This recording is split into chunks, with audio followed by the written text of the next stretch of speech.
Bonjour tout le monde, j'espère que vous allez bien. Aujourd'hui, j'ai envie de vous parler d'un sujet critique pour toutes les personnes qui veulent investir dans les cryptos et plus particulièrement dans tout ce qui est Bitcoin et Ethereum. En fait, en Israël, on considère que l'investissement en crypto est imposable à hauteur de 25%.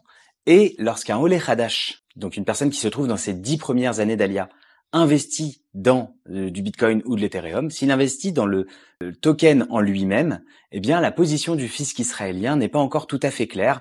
Il se pourrait que si jamais l'achat du token se fait pendant qu'il est résident fiscal israélien, donc même pendant les premières 10 années d'Alia, eh bien à ce moment-là, il se pourrait que l'administration fiscale israélienne considère que ce Bitcoin est en réalité un investissement de type israélien et donc que vous deviez payer 25% sur la plus-value réalisée, même si vous êtes dans les 10 premières années.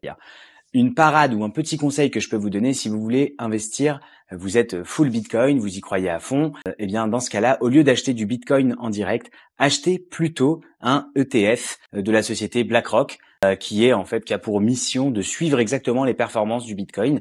Et étant donné que BlackRock est une entité étrangère, le fait que vous déteniez des actions de BlackRock va vous permettre de pouvoir être considéré par les autorités fiscales israéliennes comme ayant investi dans une structure étrangère et donc d'éviter de payer dessus les 25%, et ça sans aucun doute, et ça ne sera pas donné à l'interprétation du fisc israélien. J'espère que ce petit conseil vous a été utile. À très bientôt.